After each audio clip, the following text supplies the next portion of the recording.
Pagi Ibu. Sehat semua hari ini? Alhamdulillah, luar biasa. Allahu Akbar. Ya, alhamdulillah kalau sehat semua ya. Baik, sebaiknya untuk memulai pembelajaran kita pada hari ini kita memulainya dengan berdoa. Silakan kepada ketua kelas untuk memimpin doanya. Berdoa baik. A'udzu billahi minasyaitonir rajim. Bismillahirrahmanirrahim.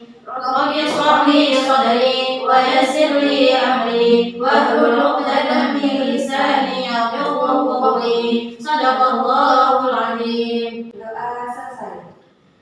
Ya baik anak-anak, ibu absen dulu ya. Siti Nidabatul Inayah, Dewi Nurmaria, Suci Ramasari, Nabila Afanin. Oke, hari ini hadir semua ya. Ya Bu. Baik, jadi pada hari ini kita akan mempelajari pelajaran fikih tentang hudud, yaitu subbabnya adalah khamar. Ya, jadi sebelum untuk dari materi pada hari ini, Ibu akan menyampaikan tujuan pembelajaran. Yang pertama, siswa dapat menjelaskan pengertian khamar. Ya, khamar itu bisa minuman keras dan sebagainya. Terus yang kedua, siswa juga dapat menyebutkan macam-macam bentuk khamar. Yang ketiga, siswa dapat membacakan ayat Al-Quran tentang larangan khamar. Dan yang ketiga, siswa dapat membiasakan perilaku untuk menjauhi khamar. Ibu ingin bertanya, apa sih yang dimaksud dengan khamar? Ada yang tahu? Ya Bu. Ya, Nidabatul Inayah. Adalah minuman yang difermentasi dan membuat kita mabuk. Ya, ada yang tahu lagi? Saya Bu. Ya, Dewi. Kalau menurut saya, khamar itu merupakan minuman yang memabukkan.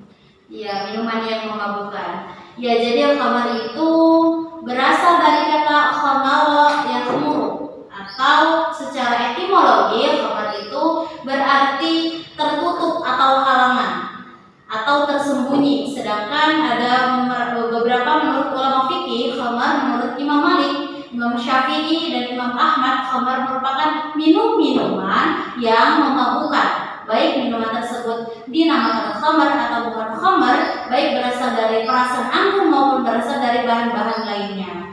Jadi kalau ada pun minuman maupun makanan atau apapun itu yang bersifat memabukkan, maka itu dinamakan khamar. Untuk selanjutnya, Ibu akan memberikan kalian gambar di sini. Ada 2 gambar.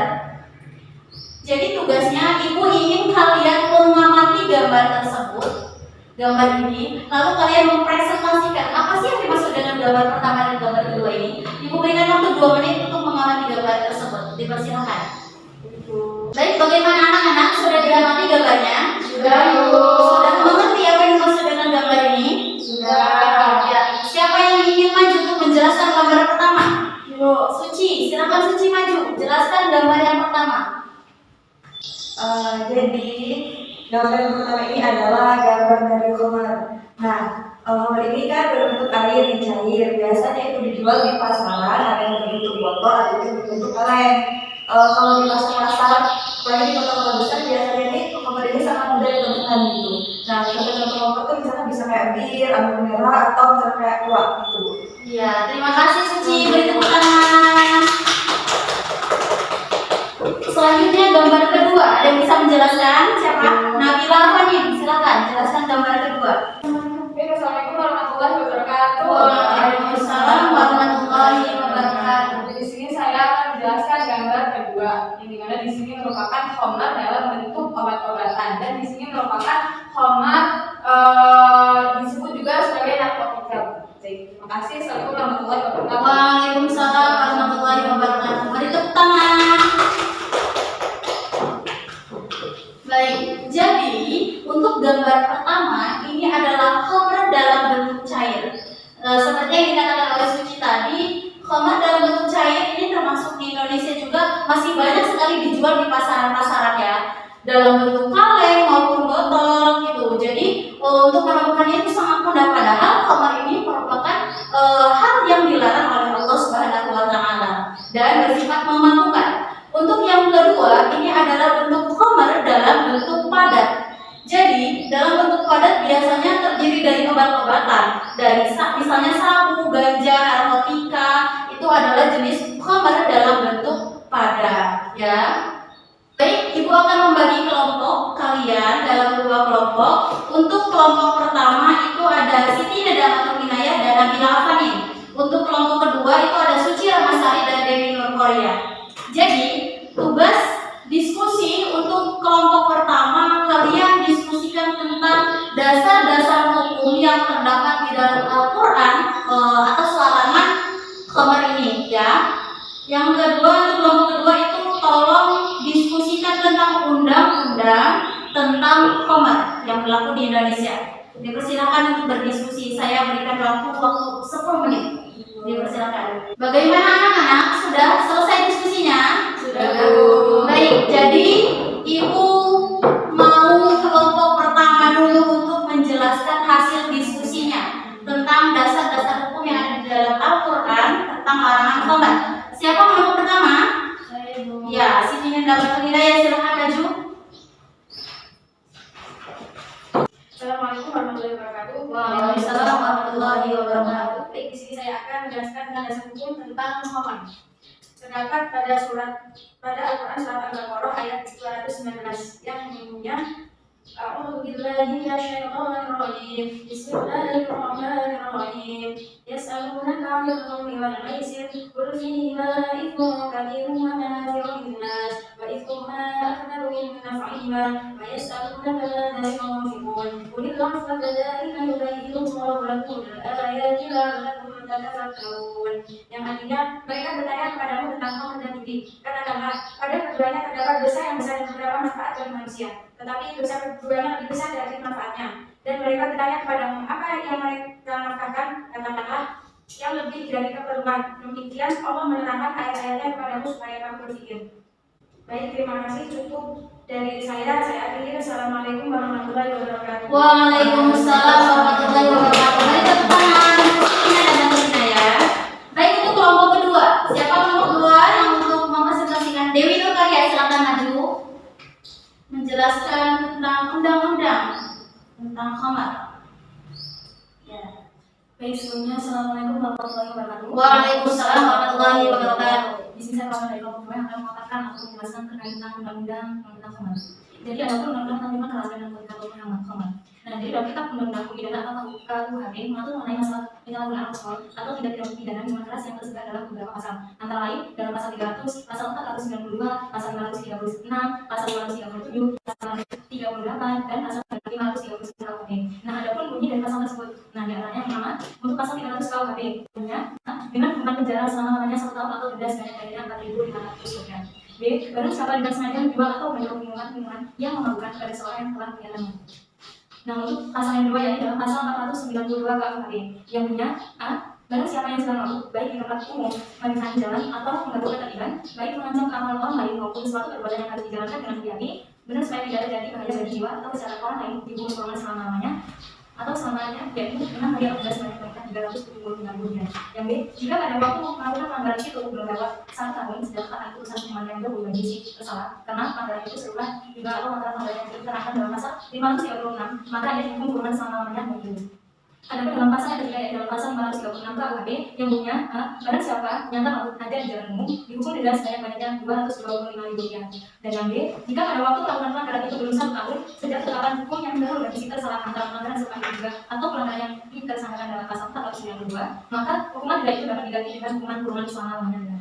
Mungkin itu dari saya akhiri. Wassalamualaikum warahmatullahi wabarakatuh. Waalaikumsalam warahmatullahi wabarakatuh. Ya, jadi untuk dasar hukum khamar itu terdapat di dalam surat Al-Baqarah ayat 219. Allah itu mengharamkan khamar. Allah itu mengharamkan khamar karena khamar itu berbahaya untuk jasmani maupun rohani manusia. Ya, begitupun dengan undang-undang terutama yang ada di Indonesia. Undang-undang menjelaskan tentang larangan meminum minuman keras ataupun khamar seperti narkotika dan yang lainnya di dalam KUHP pasal 300, pasal 439, pasal 566, pasal 537, pasal 539 dan pasal 539 KUHP telah menjelaskan bagaimana sanksi-sanksi atau hukuman-hukuman yang akan didapatkan oleh pelaku-pelaku khamar. Jadi jangan pernah mengkonsumsi khamar, ya, baik dalam bentuk padat maupun dalam bentuk cair. Selanjutnya ibu akan menjelaskan materi tentang khamar ini. Jadi telah kita singgung tadi bahwa khamar adalah segala jenis bentuk baik itu padat maupun cair yang bersifat memalukan, dan Allah melarang khamar. Kenapa Allah melarang khamar? Karena khamar dapat merusak jasmani maupun rohani manusia. Selanjutnya bentuk-bentuk khamar yang pertama padat. Bentuk khamar yang pertama padat misalnya ada psikotropika, narkotika, ada ganja. Walaupun tidak mengandung alkohol, dalam pandangan Islam tetap dikategorikan haram. Yang kedua dalam bentuk cair. Dalam bentuk cair seperti yang dijelaskan pertama tadi di gambar pertama, yaitu seperti bir, minuman keras tua, lalu abu merah atau wine. Terus selain itu juga ada green sand dan lainnya, itu banyak sekali apapun namanya atau apapun jenisnya, jika bersifat memabukkan maka itu dikatakan khamar dan diharamkan oleh Allah Subhanahu wa taala. Selanjutnya untuk unsur-unsur jarimah khamar. Jadi untuk unsur-unsur jarimah khamar ini ada unsur-unsur yang umum dan unsur-unsur yang khusus. Ya, jadi unsur-unsur yang khusus yaitu yang pertama adalah asyurbu. Asyurbu itu seseorang dianggap meminum minuman khamar itu apabila yang diminumnya itu telah sampai ke tenggorokan. Jadi kalau dengan tenggorokan bisa masih di mulut itu belum dikatakan asyurbu, ya. Lalu yang kedua adalah niat untuk melawan hukum. Jadi orang yang meminum khamar itu adalah niat untuk melawan hukum, baik hukum Allah yang telah melarang khamar di dalam surat Al-Baqarah ayat 219 tadi, dan itu melanggar hukum yang ada di Indonesia seperti KUHP tadi, ya. Selanjutnya cara, bagaimana sih cara untuk membuktikan kalau orang itu benar-benar mengkonsumsi khamar? Yang pertama itu harus ada sanksi. Jadi kalau nggak ada saksinya itu belum dikatakan dia mengkonsumsi khamar. Yang kedua harus ada pengakuan. Jadi dari orang tersebut itu mengakui bahwa dia itu meminum khamar tersebut. Seperti itu. Terus yang ketiga ada qarinah. Qarinah apa sih? Qarinah itu adalah jarimah khamar dibuktikan dengan qarinah. Yang pertama bau minuman. Jadi dari mulutnya itu tercium bau minuman. Biasanya orang yang mengkonsumsi khamar bau mulutnya itu berbeda, ya. Terus yang kedua juga mabuk. Biasanya orang-orang yang meminum khamar itu biasanya mabuk atau offline, ya, tidak sadar tidak sadar, berada di alam bawah sadar seperti itu. Selanjutnya muntah. Biasanya orang yang minum khamar juga itu pasti muntah-muntah dan dia juga tidak sadarkan diri atas apa yang dia melakukan. Biasanya orang mabuk itu lupa dengan dirinya itu siapa, ya. Terus selanjutnya ada batasan dan sanksi bagi pelaku khamar. Menurut jumhur ulama, setiap peminum atau pemakan suatu zat di dalam jumlah besar mabuknya, maka sedikitnya tetap saja haram. Mau banyak mau sedikit, yang penting dia sudah mengkonsumsi khamar, maka itu dikatakan haram, baik mabuk ataupun tidak. Sebagaimana dalam hadis riwayat Muslim dikatakan dari Anas bin Malik bahwasanya Nabi Muhammad SAW didatangi oleh seseorang yang telah minum khamar. Beliau mencambuknya dengan 2 pelapor sebanyak 40 kali. Jadi pada zaman dahulu itu takzir atau hukuman atau sanksi untuk pelaku khamar itu adalah cambukan. Jadi dicambuk orang yang khamar. Untuk orang-orang yang melakukan hudud itu biasanya dicambuk dengan hukuman cambuk. Hukuman cambuk sekarang masih berlaku di mana? Di Aceh. Ya, kemarin sempat viral ya untuk sanksi pelaku zina itu. Jadi selanjutnya dalam hadis tersebut tadi dijelaskan bahwa alat yang digunakan untuk mencambuk itu dari 2 pelapor kurma. Karena sekarang biasanya langsung menggunakan pencambuk, ya, kalau menggunakan pelapor kurma, karena sekarang kan juga sudah maju zamannya gitu. Jadi dihukumnya dengan menggunakan cambuk. Lalu selanjutnya mekanisme untuk pelaksanaan hukum cambuk dalam syariat Islam. Yang pertama itu harus ada jalid. Jalid adalah orang yang mencambuk. Jadi orang yang mencambuk itu namanya jalid. Yang kedua itu ada saut. Saut itu adalah cambuk. Yang ketiga itu ada majrun. Majrun adalah orang yang terpidana atau orang yang melakukan hudud tersebut, dia yang dicambuk. Selanjutnya yang keempat ada sifat al-jil atau hukum-hukum sifat hukum cambuk. Yang selanjutnya yang kelima ada al-makan li ikomat al-jil atau tempat hukuman jilid dilaksanakan. Jadi untuk mencambuk tidak sembarangan. Jadi harus ada tempatnya, setiap waktunya atau mengatur juga dengan syariat Islam. Itu saja materi yang dapat Ibu sampaikan. Selanjutnya ada yang ingin ditanyakan? Ibu. Ya, silakan nih, silakan. Ibu mau nanya bagaimana cara membuktikan kalau orang itu mengkonsumsi khamar, Bu? Cara membuktikan kalau orang itu mengkonsumsi khamar. Jadi untuk membuktikan orang itu mengkonsumsi khamar atau tidak, yang pertama harus adanya saksi, ya. Jadi saksi itu diperlukan untuk membuktikan jarimah khamar. Ada 2 untuk memenuhi. Jadi saksi itu juga harus memenuhi syarat. Yang pertama, menurut Imam Abu Hanifah dan Imam Abu Yusuf mensyaratkan masih terdapat bau minuman pada waktu dilaksanakan persaksian. Jadi pas mereka disaksikan kalau mereka itu meminum minuman khamar, bau di mulutnya itu masih ada gitu. Tetapi menurut Imam Muhammad ibnu Hasan tidak mensyaratkan hal itu. Syarat lain itu dikemukakan oleh Imam Muhammad ibnu Hanifah dan murid-muridnya adalah pensaksian atau peristiwa minum khamarnya itu belum kadaluarsa. Lalu batas kadaluarsa menurut Imam Abu Hanifah dan Imam Abu Yusuf itu adalah hilangnya bau minuman itu. Jadi kalau udah bau itu dianggap kadaluarsa dan belum memenuhi syarat dari saksi tersebut. Yang kedua, pengakuan. Jadi pelaku itu harus mengaku kalau dia itu mengkonsumsi khamar. Maka itu akan menjadi bukti yang kuat juga untuk adanya sanksi dari khamar. Yang ketiga adalah qarinah. Qarinah tadi yang pertama adalah bau minuman yang terdapat di dalam mulut mengkonsumsi khamar. Yang kedua, orang yang mengkonsumsi khamar itu mabuk ya. Lalu yang ketiga muntah. Itu. Jadi itu ya Nabila jawabannya. Dan cara-cara untuk menghentikan jaringan khamar. Ada lagi yang ingin bertanya? Iya, silakan. Kalau misal ngelem itu termasuk khamar nggak Bu? Ngelem, iya itu menghisap lem biasanya ya. Itu biasanya dilakukan oleh anak-anak remaja kecil-kecil, anak SMP, SMA zaman sekarang. Jadi pada dasarnya ngelem itu memabukkan tidak? Membuat orang itu hilang kesadaran tidak? Jadi jika sudah masuk syarat-syarat kalau dia itu memabukkan atau orang yang mengkonsumsi, menghirup lem itu, dia itu sudah tidak sadarkan diri atau berada di alam bawah sadar, maka itu termasuk khamar. Itu adalah jenis khamar pada zaman sekarang. Misalnya mengkonsumsi obat-obatan yang wajar secara tidak wajar.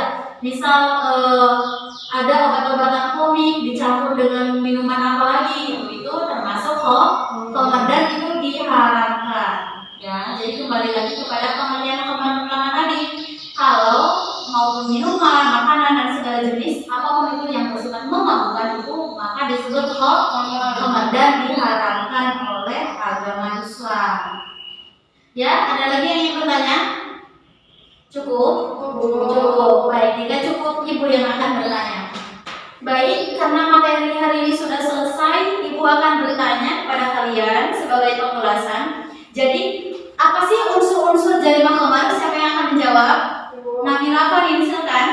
Unsur-unsur dari khamar itu ada dua Bu. Yang pertama adanya nas yang melarang perbuatan dan mengancam hukum terhadapnya. Ya, unsur ini biasa disebut dengan unsur formil atau unsur syar'i Bu. Lalu yang kedua adanya tingkah laku yang membentuk jarimah, baik berupa perbuatan-perbuatan nyata ataupun sikap tidak berbuat. Unsur ini biasa disebut unsur material atau rukun madi. Orang ini sudah menabung walaupun baru beberapa kehidupan. Iya. Oke, beri tepuk tangan untuk Nabila. Ya, selanjutnya terdapat dalam surat dan ayat berapa sih dasar-dasar hukum khamar itu? Suci, silakan. Pertama dibacain di depan surat Al-Baqarah ayat 216 sama satu lagi Al-Maidah ayat 60. Iya, benar sekali. Beri tepuk tangan untuk Suci. Baik, terakhir. Ada yang tahu apa sih hikmah dari kita mempelajari materi khamar ini? Jadi Bu, Dewi, silakan. jadi hikmah dari kita menjauhi mengkonsumsi ada banyak kegiatan. Yang pertama, menjaga kesehatan badan dan mental kita.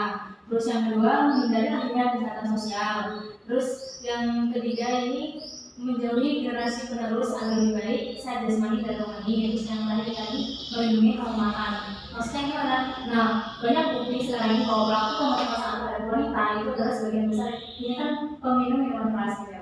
Jadi dengan jualannya untuk melakukan minum minuman khamar ini maka bisa untuk menjaga kehormatan. Iya, benar sekali. Tepuk tangan untuk Dewi ya.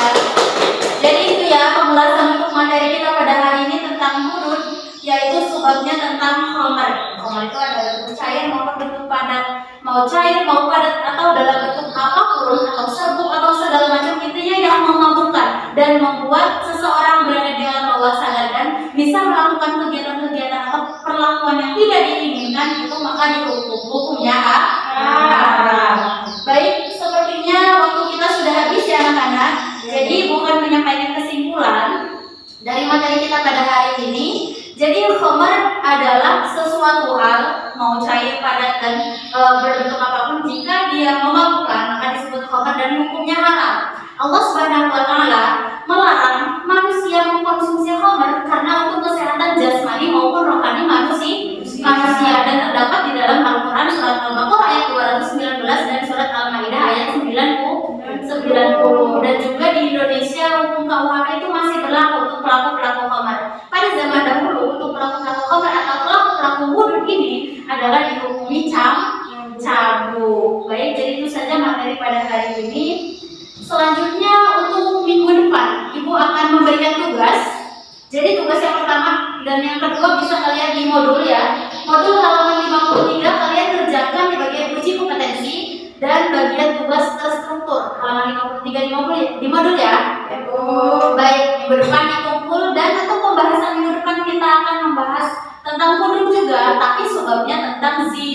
ya. Baik. Jadi itu saja materi yang kita bahas pada hari ini. Terima kasih untuk partisipasinya.